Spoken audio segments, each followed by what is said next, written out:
The moment control is lost.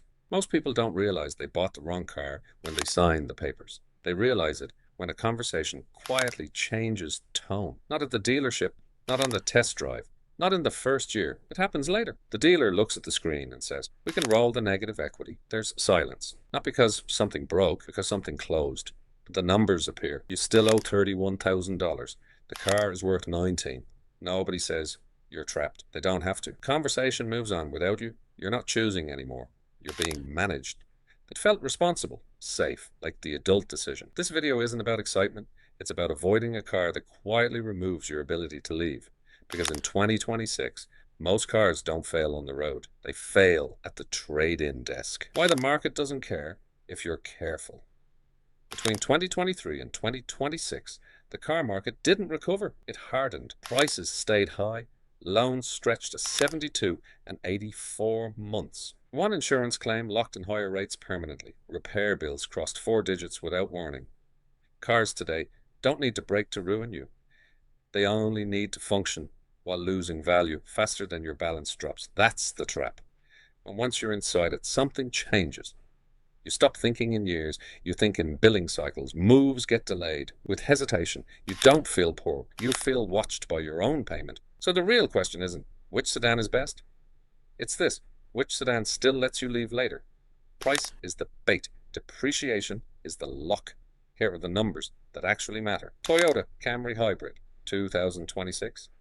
Base trims start around $29,000. Mid-trims sit between $31,000 and $34,000. Fully loaded versions reach about $36,000. That puts it directly against Honda Accord Hybrid, Hyundai Sonata Hybrid, Kia K5 Hybrid.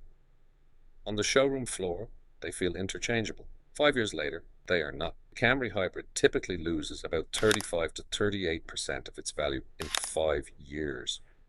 Many competitors lose 45 to 50%, especially luxury sedans and new EVs. Translate that into reality. On a $34,000 car, that difference becomes $4,000 to $6,000. That's not math, that's leverage. That's the difference between trading out clean or being told you need cash just to be allowed to move. This is how people get stuck. Not by buying bad cars, by buying cars that fall faster than their debt. Why this hybrid system doesn't turn on you. This is not a first-generation gamble.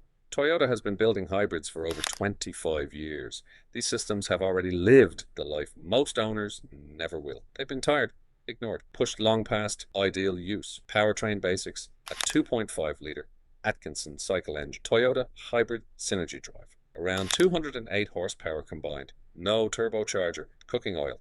No dual clutch transmission, guessing gears. No full EV dependency waiting on software patches. Now, battery. Real-world lifespan commonly reaches 8 to 12 years.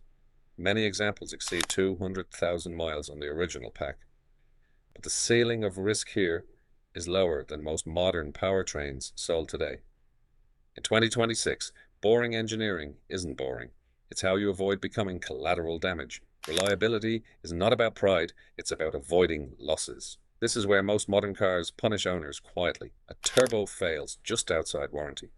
A transmission quote comes back at $4,200. An electrical issue gets monitored until it doesn't. The Camry Hybrid avoids these scenarios by design.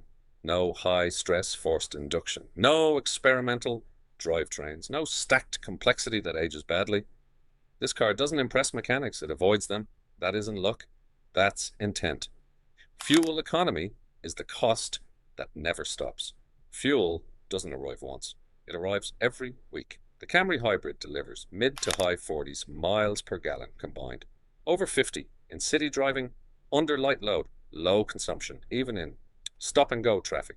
That means fewer stops. Smaller totals, less exposure when prices spike. Over 5 years, fuel alone decides whether pressure stays temporary or becomes permanent. Fuel is the cost you can't refinance.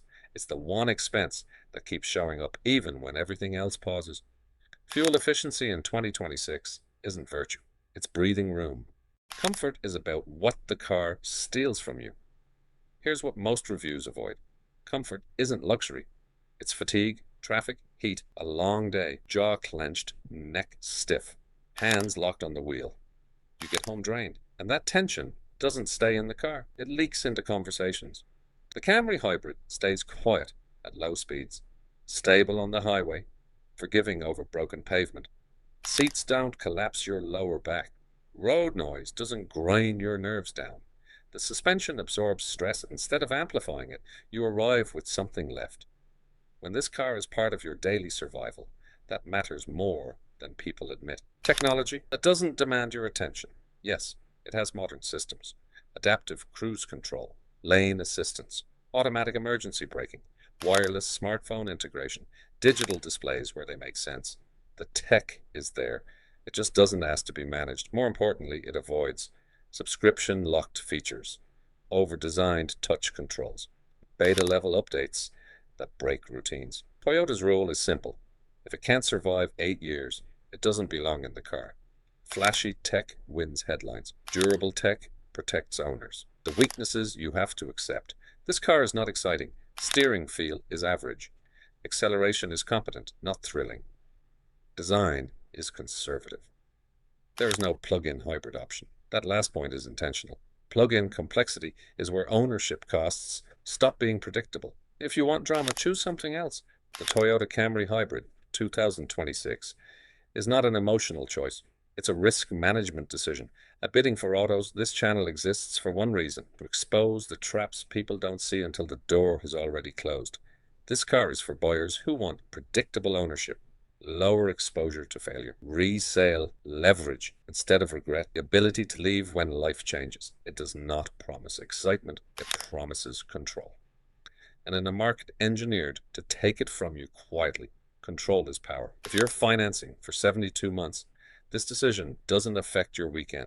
It affects how free you feel for the next 5 years. Most people watching this will still choose excitement. That's why the trap keeps working.